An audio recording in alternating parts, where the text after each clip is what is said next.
Hello friends, welcome back to my YouTube channel Baijnath coaching classes. पिछली video में आपने 8.3 के कुछ क्वेश्चन पढ़े थे और 8.3 कंप्लीट कर लिया था हमने और उसी के साथ चैप्टर 8 भी कंप्लीट हो गया था। आज ट्रिग्नोमेट्री से ही रिलेटेड एक और इम्पोर्टेंट चैप्टर है हमारे पास, सम एप्लीकेशंस ऑफ ट्रिग्नोमेट्री, यानी कि त्रिकोणमिति के कुछ अनुप्रयोग। तो इसमें सबसे पहले हम कुछ डेफिनेशन पढ़ेंगे, फिर उसके बाद इससे रिलेटेड कुछ क्वेश्चंस बनाएंगे। इसमें कुछ डेफिनेशंस पढ़ते हैं पहले, फिर उसके बाद इसके क्वेश्चन बनाएंगे। तो इसका डेफिनेशन है पहला दृष्टि रेखा। ठीक है, ये चीज हमें समझना बहुत जरूरी होता है कि इसमें दृष्टि रेखा क्या होगी, क्षैतिज रेखा क्या होगी करके, इस चीज को बहुत ज्यादा जरूरी समझना है हमें। तो दृष्टि रेखा क्या होती है, यानी लाइन ऑफ साइट, प्रेक्षक की आंख से प्रेक्षक द्वारा देखी गई वस्तु के बिंदु को मिलाने वाली रेखा को कहते हैं दृष्टि रेखा। ठीक है, अब देखो, जैसे एक टावर मान लिया हमने, ठीक है, और यहाँ पर को कोई प्रेक्षक खड़ा है, ठीक है, और यहाँ पर से वो क्या कर रहा है, टावर के अगर इस बिंदु को देख रहा है, ठीक है, टावर के क्या कर रहा है, शिखर को अगर देख रहा है, ठीक है, यहाँ पर को मान लिया इसकी आंख है करके, ठीक है, तो यहाँ पर से अगर वो क्या कर रहा है, इस टावर के शिखर को देख रहा है, ठीक है, इस शिखर को अगर देख रहा है तो क्या कहा, प्रेक्षक की आंख से प्रेक्षक द्वारा देखी गई वस्तु, यानी कि जिस वस्तु को देख रहा है, अभी इधर की ओर देख रहा है ना, इस वस्तु को कहां पर को देख रहा है, उसके शिखर पर को देख रहा है। ठीक है, कहां पर को देख रहा है, शिखर पे देख रहा है। तो इसका मतलब क्या हुआ, उस शिखर का जो बिंदु होगा उसको प्रेक्षक की आंख से, ये क्या है, प्रेक्षक की आंख, प्रेक्षक मतलब कोई आदमी जो देख रहा है मतलब, ठीक है, प्रेक्षक की आंख।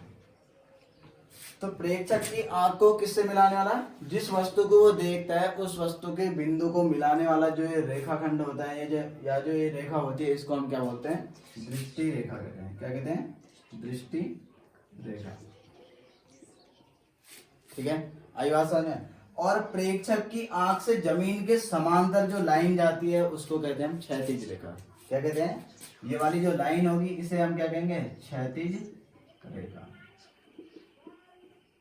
ठीक है, बाई चांस से आदमी देखो ये जमीन पे खड़ा है और टावर की ऊंचाई ये है, तो इसका मतलब ये जो लाइन है ये क्या है, क्षैतिज रेखा होगी। ठीक है, प्रेक्षक की आंख से ये क्या है, क्षैतिज है ना, क्षैतिज मतलब जमीन होता है। ठीक है, तो प्रेक्षक की आंख से क्षैतिज के समांतर जाने वाली जो रेखा होती है उसे हम क्या कहते हैं, क्षैतिज रेखा। ठीक है, तो ये आ जाएगी क्षैतिज रेखा और ये क्या आ जाएगी, दृष्टि रेखा। और यहाँ पर वो क्या है, कोई वस्तु रखी हुई है। ठीक है, तो इस कंडीशन पे दृष्टि रेखा ये होगी, क्षैतिज रेखा ये हो जाएगी, और ये क्या है, क्षैतिज है। क्षैतिज के समांतर जाने वाली क्षैतिज रेखा क्या है, प्रेक्षक की आंख से जमीन के समांतर जाने वाली रेखा को क्या कहेंगे, क्षैतिज रेखा। यानी कि क्षैतिज के जो समांतर जाएगी उसे हम क्या कहेंगे, क्षैतिज रेखा। ठीक है, ये कब की कंडीशन है, जब कोई आदमी जमीन पर खड़ा है और जमीन पर खड़े खड़े क्या कर रहा है, किसी वस्तु को देख रहा है ऊपर की ओर।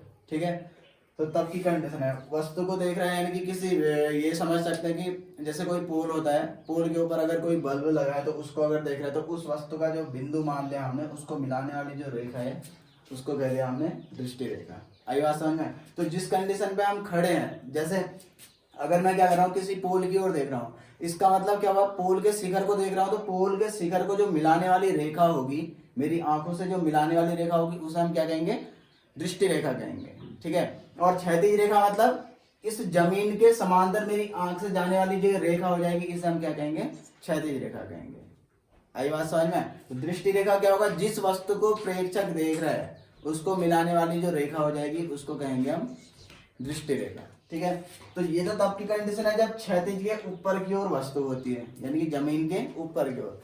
अब अगर कोई व्यक्ति क्या करता है, जैसे इसका एक और एग्जांपल ले सकते हैं, ये समझ लो कि जैसे आसमान में अगर हवाई जहाज उड़ रहा है, तो अगर उसको हम क्या कर रहे हैं, जमीन से देख रहे हैं, तो हमारी आंखों को हवाई जहाज के बिंदु से मिलाने वाली जो रेखा होगी वो दृष्टि रेखा हो जाएगी, और हमारी आंखों से जो क्षैतिज के समांतर, जमीन के समांतर जो रेखा जाएगी उसे हम कहेंगे क्षैतिज रेखा। ठीक है, ऐसे ही अब इसका एक और एग्जांपल ले सकते हैं, ये तो तब की बात है जब क्षैतिज के ऊपर वस्तु है, जैसे हवाई जहाज तो जमीन से ऊपर उड़ रहा है ना।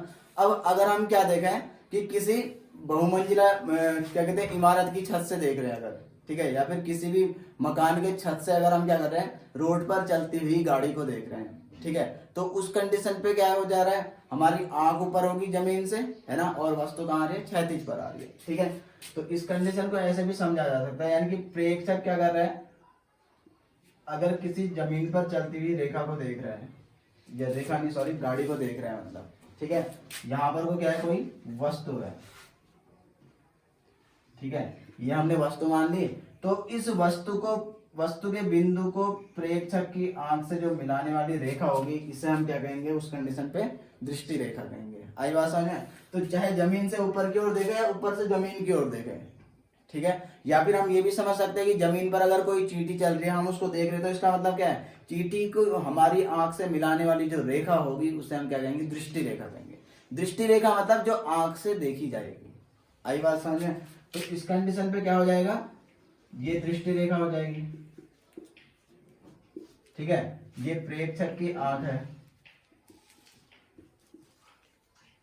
प्रेक्षक मतलब जो वस्तु को देख रहा है, ठीक है। अब देखो इस कंडीशन पे क्षैतिज रेखा क्या होगी, क्षैतिज रेखा ये नहीं है, ये क्या है, ये तो क्षैतिज है ना, क्षैतिज इस तरह, यानी कि जमीन का लेवल ये है। तो क्षैतिज रेखा क्या होगी, प्रेक्षक की आंख से इस जमीन के समांतर जाने वाली रेखा। तो इस कंडीशन को हम क्षैतिज रेखा इसको कहेंगे। आई बात समझ में? इस जमीन के समांतर प्रेक्षक की आंख से होकर जाने वाली रेखा, ठीक है, ये क्या हो जाएगी, क्षैतिज रेखा। अगला टॉपिक है इसमें उन्नयन कोण। उन्नयन कोण क्या होता है, जब वस्तु क्षैतिज रेखा से ऊपर स्थित होती है, ठीक है, तब दृष्टि रेखा और क्षैतिज रेखा के बीच बनने वाला जो कोण होता है वो उन्नयन कोण कहलाता है। देखो एग्जाम्पल हम क्या कह सकते हैं इसमें, जैसे आसमान पर अगर कोई पतंग उड़ रही है ना, तो अगर हम उसको देखने के लिए क्या करेंगे, अपना सिर ऊपर की ओर उठाएंगे, है ना, तो इसका मतलब क्या है, पतंग को हमारी आंख से मिलाने वाली रेखा और क्षैतिज रेखा कैसे जाएगी, हमारी आंख से जमीन के समांतर जाने वाली रेखा। तो उन दोनों के बीच जो एंगल बनेगा उसे हम क्या कहेंगे, उन्नयन कोण, एंगल ऑफ एलिवेशन, ठीक है। तो देखो इसका अगर हमें चित्र बनाना है कि यहाँ पर को अगर कोई वस्तु है, ठीक है, और प्रेक्षक क्या कर रहा है, उसको अगर इस बिंदु से इसको देख रहा है, इस बिंदु से, ठीक है, तो क्षैतिज मतलब यहाँ पर को प्रेक्षक खड़ा होगा ऐसे, तो यहाँ पर से क्या कर रहा है, इसको देख रहा है, तो इसका मतलब क्या है कि ये हो जाएगी क्षैतिज रेखा, हो जाएगी ना, ये क्षैतिज रेखा हो जाएगी। और वस्तु कहाँ की ओर होगी, देखो जो लिखा है इसमें, जब क्षैतिज रेखा के ऊपर की ओर होती है। क्षैतिज रेखा मतलब हमारी आंख से होकर जाने वाली रेखा। तो अगर वस्तु क्या है, क्षैतिज रेखा से, यानी कि हमारी आंख से होकर जाने वाली रेखा जो जमीन के समांतर है, उससे कहाँ की ओर होगी, ऊपर की ओर स्थित होगी। तो ये क्षैतिज रेखा, इससे ऊपर की ओर अगर क्या है, वस्तु स्थित होगी, तो इस कंडीशन पे ये जो दृष्टि रेखा है, इसे हम क्या कहते हैं, दृष्टि रेखा, वस्तु को प्रेक्षक की आंख से मिलाने वाली रेखा। और ये क्या हो जाएगी, क्षैतिज रेखा।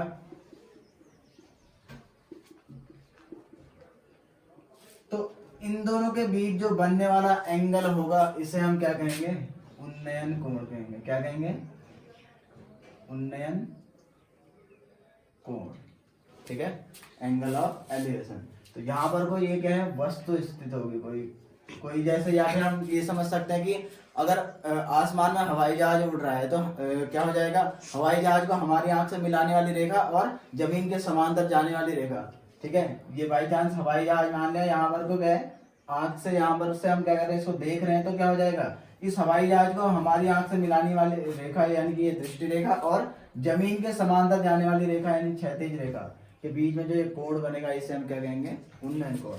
यानी कि उन्नयन कोण में हमें सीधे सीधे बात में ये समझ जाना है कि हमें क्या करना है, उन्नयन कोण बनाने के लिए क्या करना होता है, वस्तु को ऊपर की ओर देखना होता है, ठीक है, यानी कि किसी भी वस्तु को हमने सर उठा के देखना होता है ना। कोई भी आसमान में अगर वस्तु उड़ रही है या हवाई जहाज उड़ रहा है, तो इसका मतलब क्या करना है, हमें उसे सर उठा के ऐसे ही तो ऊपर की ओर देखना है कि नहीं। तो एंगल ऊपर की ओर बनेगा उस कंडीशन पे, वस्तु यानी कि कहाँ की ओर होगी, हमारी आंख से भी ऊपर की ओर होगी, ठीक है। अब जैसे जमीन पे अगर कोई चींटी चल रही है, तो उस कंडीशन पे हम नीचे की ओर देख रहे हैं, तो वो क्या होगी, क्षैतिज रेखा ऐसे जाएगी और वस्तु का नीचे है ना। तो उस कंडीशन पे क्या कहेंगे, हम उसे अवनमन कोण कहते हैं, ठीक है। ये क्या आ जाएगा, उन्नयन कोण। इसको हमने मान लिया कि बाई चांस से इतनी ऊंचाई पर क्या हो रही है, वस्तु उड़ रही है ऊपर की ओर, या वस्तु स्थित है करके। ठीक है, अब देखो अवन वन कोण अगर हमको दिखाना है तो इसका मतलब क्या आ जाएगा इसमें, जब वस्तु कहाँ की ओर होगी, प्रेक्षक की आंख ऊपर स्थित होगी और वस्तु कहाँ होगी, प्रेक्षक की आंख से नीचे की ओर स्थित होगी।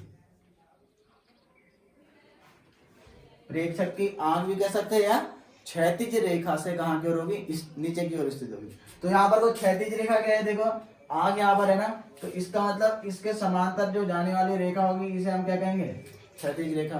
ठीक है, तो ये क्षैतिज रेखा हो जाएगी और दृष्टि रेखा ये बनेगी, और ये नीचे क्या हो जाएगा इसमें, क्षैतिज स्तर होगा, ये जमीन का लेवल ही तो होगा ना।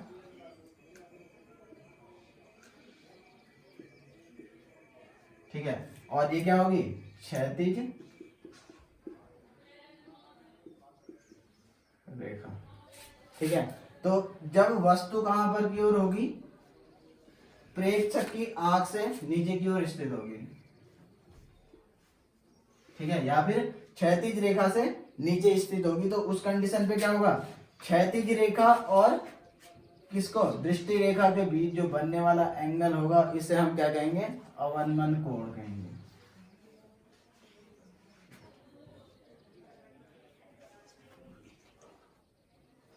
तो हमें समझ जाना है कि अवनमन कोण क्या होगा, जब हमें किसी भी क्वेश्चन में दिया होगा कि वस्तु ऊपर की ओर है, प्रेक्षक की आंख के ऊपर की ओर है, या फिर क्षैतिज रेखा के ऊपर की ओर है, तो उस कंडीशन में हमें समझ जाना है कि एंगल ऑफ एलिवेशन बनेगा, यानी कि उन्नयन कोण बनेगा। और जब वस्तु कहाँ स्थित होगी, प्रेक्षक की आंख से नीचे की ओर। ठीक है, एग्जाम्पल बता दिया कि जैसे जमीन पर कोई चींटी चल रही है तो उसको अगर हम देख रहे हैं, ठीक है, या फिर क्या कर रहा है, कोई बहुमंजिला इमारत की छत से क्या कर रहा है, रोड पर चलती हुई गाड़ी को देख रहा है, तो उस कंडीशन पे भी अवनमन कोण बनेगा, क्योंकि वस्तु कहाँ है, नीचे है, प्रेक्षक की आंख से। ठीक है, और यहाँ पर को हम क्या कर सकते हैं कि इतनी ऊंचाई पर को कोई प्रेक्षक है करके यहाँ पर। ठीक है, ऐसे मान सकते हैं इसको। तो ये अवनमन कोण आ गया और ये उन्नयन कोण आ गया। एक बार और समझ लेना है कि उन्नयन कोण कब बनेगा, जब वस्तु कहाँ की ओर होगी, प्रेक्षक की आंख से ऊपर की ओर, या फिर क्षैतिज रेखा से ऊपर की ओर, ऐसे समझ सकते हैं। ठीक है, अवनमन कोण तब बनेगा जब वस्तु कहाँ होगी, प्रेक्षक की आंख से नीचे की ओर होगी। ठीक है, इसका एग्जांपल क्या है, आसमान में उड़ता हुआ कोई पक्षी समझ जाओ, अगर हम किसी पक्षी को देख रहे हैं तो कौन सा कोण बनेगा, उन्नयन कोण बनेगा, क्योंकि क्षैतिज रेखा ऐसे जाएगी जमीन के समांतर और पक्षी ऊपर की ओर है, तो उस कंडीशन पे हमें कहाँ की ओर देखना है, सर उठा के यानी कि ऊपर की ओर देखना है ना। तो ये समझ जाना है कि उन्नयन कोण में हमें ऊपर की ओर देखना होता है। ठीक है, और अवनमन कोण में नीचे की ओर। आई बात समझ में। अब इससे रिलेटेड एक एग्जांपल सॉल्व करते हैं। धरती पर एक मीनार ऊर्ध्वाधर खड़ी है। ठीक है, चित्र के साथ साथ इसको सॉल्व करते हैं। एक मीनार मान लीजिए कहां पर को खड़ी है, धरती पर खड़ी है। ठीक है, धरती के एक बिंदु से जो मीनार के पाद बिंदु से 15 मीटर दूर है। मीनार का पाद बिंदु मतलब यानी कि इसके जो जड़ का बिंदु है उसको कहते हैं पाद बिंदु। आई बात समझ में। तो धरती के एक बिंदु से हमने कोई ये धरती ले लिया, तो धरती के किसी भी बिंदु से क्या कर रहा है, मीनार धरती के एक बिंदु से जो वो बिंदु क्या है, मीनार के पाद बिंदु से, उसके जड़ के बिंदु से हमें क्या लेना है, 15 मीटर दूर स्थित है। तो हमने यहाँ से 15 मीटर दूर स्थित, अब देखो यहाँ तक का पूरा क्षैतिज का ही लेवल होगा, तो हमने 15 मीटर पर मान लिया कि ये वाला बिंदु है करके। ठीक है, तो इसकी दूरी कितनी दे रखी है, 15 मीटर दूरी पर एक बिंदु स्थित है। मीनार के शिखर का उन्नयन कोण 60 है, तो इसका मतलब उन्नयन कोण बन रहा है, तो मीनार का शिखर यहाँ है ना, है कि नहीं। तो इसका मतलब प्रेक्षक की आंख कहाँ पर होगी, इस बिंदु पर, क्योंकि उन्नयन कोण बन रहा है, तो इसका मतलब प्रेक्षक ऊपर की ओर देखेगा। ठीक है, तो यहाँ पर से मीनार के शिखर का जो उन्नयन कोण है ये कितना दे रखा है, 60 डिग्री, है ना। मीनार की ऊंचाई ज्ञात कीजिए, तो हमें क्या करना है, इस मीनार की ऊंचाई को ज्ञात करना है, इसको हम मान लेंगे h। ठीक है, अब देखो मीनार है तो वो तिरछी तो खड़ी होगी नहीं, है ना। इसमें लिखा क्या, ऊर्ध्वाधर खड़ी है। ऊर्ध्वाधर मतलब सीधे, यानी कि जो जमीन के साथ कितने डिग्री का एंगल बनाएगी, 90 डिग्री का एंगल बनाएगी। आई बात समझ में, कितने डिग्री का एंगल बनाएगी, 90 डिग्री का एंगल बनाएगी। अब देखो ये बनेगा क्या, फिर एक समकोण त्रिभुज बनेगा ना। ठीक है, तो हम क्या मान लेंगे, इसमें हमको दे क्या रखा है, पहले उस चीज को लिख लेते हैं। दिया है BC इक्वल टू कितना 15 मीटर। ठीक है, इसको एक समकोण त्रिभुज की तरह मान लिया हमने। ठीक है, ये समकोण त्रिभुज ही तो बनेगा ना। ये अगर 90 डिग्री बन रहा है इसके साथ, तो इसका मतलब इसको मिला देंगे तो कर्ल ही बनेगा, सीधी सीधी बात है। ठीक है, तो BC इक्वल टू 15 मीटर और हमको ज्ञात क्या करना है इसमें,